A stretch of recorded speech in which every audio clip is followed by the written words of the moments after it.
दर्शकों आप सबका स्वागत है साराधिकार न्यूज चैनल में। धनगर समाज की बैठक मुंबई मराठी पत्रकार संघ में धनगर समाज के वरिष्ठ नेता प्रकाश अन्ना शेडगे के नेतृत्व में ली गई, जिसमें धनगर समाज के नेता और कार्यकर्ता और पत्रकार उपस्थित थे।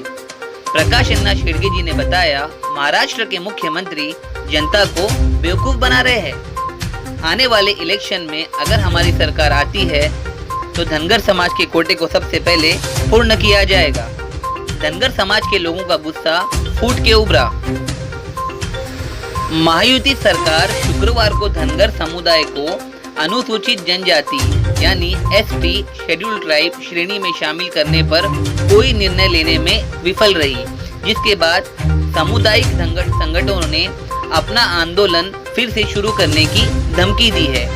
भाजपा के धनगर समुदाय के नेता गोपीचंद पडलकर ने घोषणा की कि सोमवार को राज्यव्यापी रास्ता रोका होगा। धनगर समाज ने रास्ता रोको आंदोलन भी किया। महाराष्ट्र के अलग अलग जिलों से धनगर समाज के नेता प्रदर्शन करते हुए नजर आए। आपको बता दें, महाराष्ट्र में धनगर बड़े अन्य पिछड़ा वर्ग श्रेणी के भीतर खानाबदोश जनजाति श्रेणी में आते हैं। दूसरी ओर धनगढ़, जिन्हें औराव, दनका और डोम के नाम से भी जाना जाता है, देश के अन्य हिस्सों में अनुसूचित जनजाति के रूप में सूचीबद्ध है। महाराष्ट्र का धनगर समुदाय वर्षों से दावा करता रहा है कि धनगढ़ और धनगर एक ही है और उनमें एसटी वर्ग में शामिल किया जाना चाहिए। महाराष्ट्र के अलग अलग जिलों से धनगर समाज ने लगातार मुख्यमंत्री एकनाथ शिंदे से एसटी रिजर्वेशन को लेकर गुहार लगाई। धनगर समाज के वरिष्ठ नेता पांडुरंग मेरगल ने इस महायुति सरकार को चुनौती तक दे बैठे और कहा कि अगर धनगर समाज को एसटी रिजर्वेशन कास्ट में शामिल नहीं किया जाता तो इसका परिणाम आने वाले चुनाव में भुगतना पड़ेगा। समाज का जो संघर्ष है वो काफी सालों से रहा है। आपको बता दें, वे महाराष्ट्र की लगभग 11.25 करोड़ आबादी यानी 9% का लगभग 1 करोड़ हिस्सा बनाते हैं। वे राज्य की लोकसभा और विधानसभा सीटों के चुनाव परिणामों में महत्वपूर्ण भूमिका निभाते हैं। 4 लोकसभा सीटें क्षेत्र बारामती, मादा, सोलापुर और सातारा है। धनगर वर्तमान में महाराष्ट्र में विमुक्त जाति और खानाबदोश जनजातियों VJNT की सूची में है। हालांकि वे पिछले कई दशकों से अनुसूचित जनजाति ST का दर्जा देने की मांग कर रहे हैं। उनका दावा है कि महाराष्ट्र में धनगर वही है जिन्हें देश में अन्य जगहों पर धनगढ़ कहा जाता है। विशेष रूप से धनगढ़ को अनुसूचित जनजाति के रूप में सूचीबद्ध किया गया है। ऐसा कहा जाता है कि मुद्रण संबंधी त्रुटि के कारण समुदाय का नाम धनगर दर्ज किया गया था। अब इसमें चैलेंज क्या है ये भी देख लेते हैं। पिछले 2 दशकों में लगभग सभी पार्टियों ने धनगरों को एसटी वर्ग में शामिल करने का समर्थन किया है। हालांकि उन्हें अनुसूचित जनजातियों एसटी के विरोध का सामना करना पड़ता है। एसटी धनगर जैसे बड़े समुदाय को शामिल करके अपने आरक्षण को कम करने की अनुमति देने को तैयार नहीं है। एसटी सांसदों और विधायकों ने कहा कि धनगरों को तभी शामिल किया जा सकता है जब समग्र एसटी कोटा बढ़ाया जाए। अब देखना ये है कि महाराष्ट्र सरकार द्वारा इस पर किस तरह का फैसला होता है। धनगर समाज के नेता प्रकाश अन्ना शेडगे और उनके नेतृत्व में सारे नेता और सारे धनगर समाज के लोग काफी आक्रामक दिखे, काफी नाराज दिखे और लगातार ये मांगे की गई महाराष्ट्र के मुख्यमंत्री से कि उन्हें शेड्यूल ट्राइब में शामिल किया जाए और उसकी एम्यूनिटीज तक उन्हें दिया जाए, लेकिन निराशा काफी नजर आई। अब देखना ये है कि आगे आने वाले चुनाव में इसका किस तरह का असर देखना पड़ेगा। देश और दुनिया की तमाम खबरों के लिए देखते रहिए सहारा।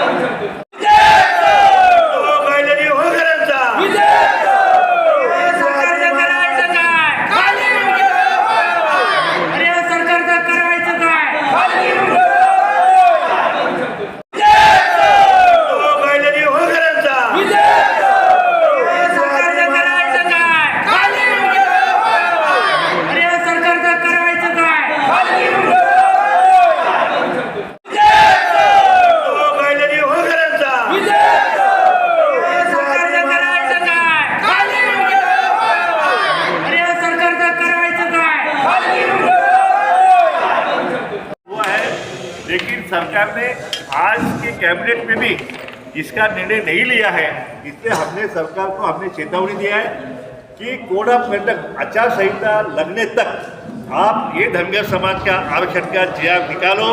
अगर नहीं निकालेंगे तो आने वाले विधानसभा चुनाव में हम आपकी सरकार जो है आपकी सरकार को घर का रास्ता दिखाएंगे और उस जगह पे ओबीसी, धनगर समाज, दलित और मुस्लिम ये बहुजनों का सरकार जो है वो सरकार लाने का निवेदन जो है वो आज का बैठक में हमने किया है। महाराष्ट्र में आदिवासी भी है, वो धनगढ़ में आते हैं कि उनको अलग से टिकट दिया जाए। हमारी मांग जो है आदिवासी का जो आरक्षण अभी है जो 7% है उसमें से 1% भी हमने मांगा नहीं है।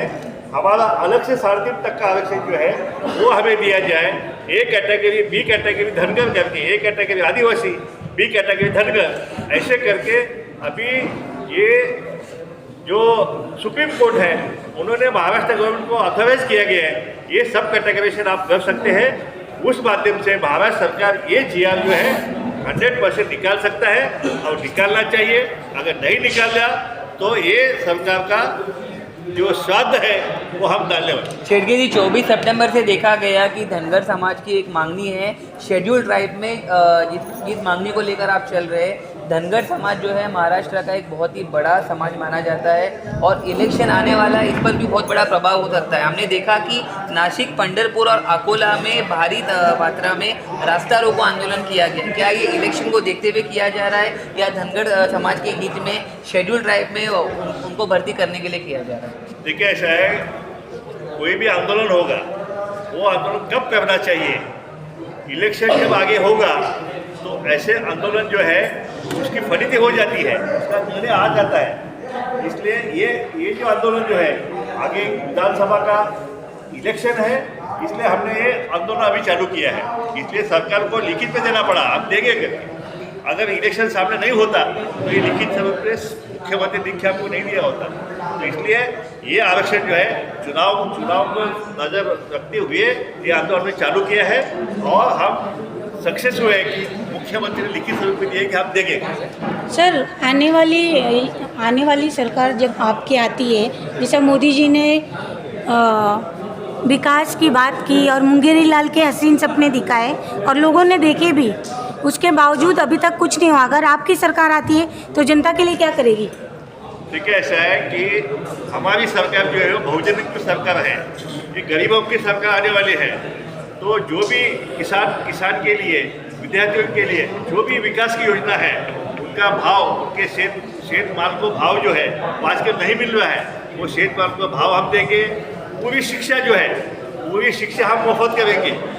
एक भी रुपया किसी को शिक्षा के लिए ये महाराष्ट्र में इसके आगे नहीं देना पड़ेगा। हमारी सरकार आएगी तो पहला निर्णय हम लेंगे कि सारी शिक्षा जो है, गरीब हो या श्रीमंत हो, अमीर हो, सबकी शिक्षा जो है मुफ्त सरकार करेगी। इस इलेक्शन में महाविकास आघाड़ी की जब सरकार थी तो भी आपने ये प्रस्ताव रखा था। अब शिंदे सरकार है तब भी ये शेड्यूल ट्राइब में भर्ती करने का प्रस्ताव आपने रखा है। अभी जस्ट आपने कहा कि कुछ शेड्यूल ट्राइब के जो पर्क्स एंड बेनिफिट्स है वो धनगर समाज को मिल रहे हैं। आपका प्रस्ताव किस तरीके से एकनाथ शिंदे जी के पास है कि किस तरीके के एम्यूनिटीज शेड्यूल ट्राइब में दाखिल करने के बाद मिलनी चाहिए? देखिए, ऐसा है, हमारी सबसे बड़ी मांग ये है कि शेड्यूल ट्राइब की कैटेगरी हमें मिली जाए। हम शेड्यूल ट्राइब में जाना चाहते हैं, अभी हम एनटी में है, हमारा 3.5% अगर आप एसटी में जाते हैं तो हमारे जो कॉन्स्टिट्यूंसी जो है, हमारे जहाँ पे मेजोरिटी है, हमारे वोटिंग है, वहाँ पे हमारे एमएलए चुन के आ सकते हैं, हमारे खासदार चुन के आ सकते हैं, हमारे जिला परिषद सदस्य आ सकते हैं। हमें अलग से बजट मिल जाएगा। अभी बजट नहीं है, जो शेड्यूल ट्राइब को जो बजट है तो बजट प्रोविजन हमारे लिए सरकार को करना पड़ेगा।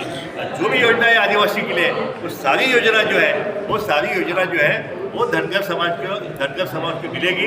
इसलिए धनगर समाज को विकास जो अभी तक रुका हुआ है वो पूरी तरह से विकास अगर होना चाहते हैं तो ये सहूलत जो है हमें किसी भी हालत में सरकार को देनी पड़ेगी। सर, मेरा आखिरी सवाल है कि आपके कैंडिडेट महिलाएं कितने रहेंगे और जेंट्स कितने रहेंगे? देखिए, ऐसा है, हर एक चुनाव क्षेत्र में जिस तरह से अगर महिला भी अगर आती है, यहाँ भी हमारे एक महिला अभी तैयार है लड़ने के लिए, ऐसे अनेक महिला हमारी तैयार है, तो हमारे कैंडिडेट में काफ़ी संख्या में महिलाओं की संख्या जो है वो आपको दिखाई देगी। एकदा मराठीत पुन्हा सांगा। शेड्यूल टाइप में धनगर समाज की भर्ती को लेकर एकनाथ शिंदे जी ने राइटिंग में भी दे दिया है, बहुत बड़ा आंदोलन किया जा रहा है, लेकिन पॉजिटिव रिस्पॉन्स नहीं मिला। इस पर आप क्या कहना चाहेंगे? आने वाले चुनाव को लेकर इसमें क्या प्रभाव पड़ सकता है? एकनाथ शिंदे जी ने राइटिंग में दिया है, लेकिन प्रैक्टिकली कर नहीं रहे। इसके लिए धनगर समाज महाराष्ट्र में ये टाइम हम लोग प्रकाशनाथ शेट्टी जी के नेतृत्व में हमारे पांडुरंग अन्ना इस जगह पे से एल्गार किया है उन्होंने। ये महाराष्ट्र में सरकार ओबीसी की बनेगी और महाराष्ट्र का ओबीसी का चीफ मिनिस्टर बनेगा। इसके लिए आप पूरे ताकत से काम करेंगे।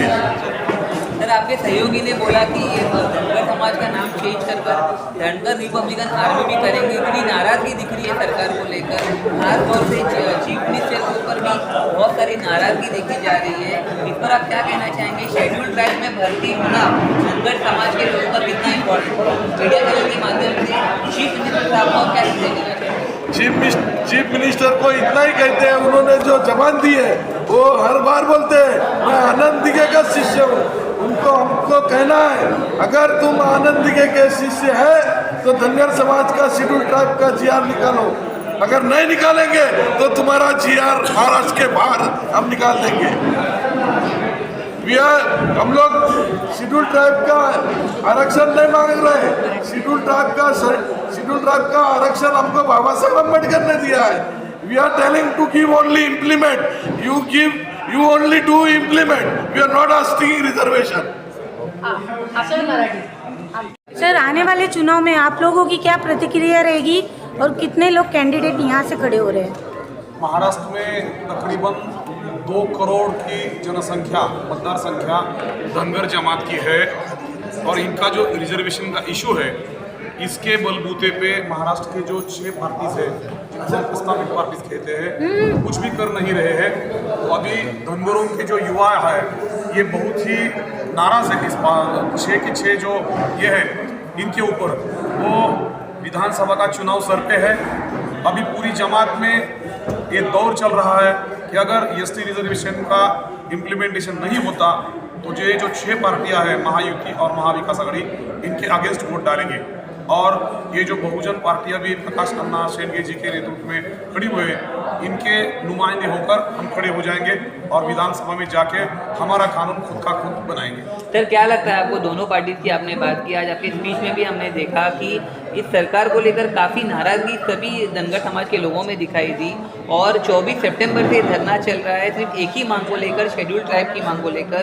फिर भी ना महाविकास आघाड़ी की तरफ से आपको समर्थन मिला, ना महायुति सरकार की तरफ से समर्थन मिल रहा है। आने वाले चुनाव में क्या रणनीति रहेगी आपकी और खास करके धनगर समाज का जो ध्यान है वो किस तरफ रहेगा? देखिए, महाराष्ट्र में जो 6 पार्टीज हैं इनके ऊपर यहाँ की जो प्रस्तावित कम्युनिटी है जिसको हम मराठा कहते हैं इनका बहुत ज़्यादा दबाव है।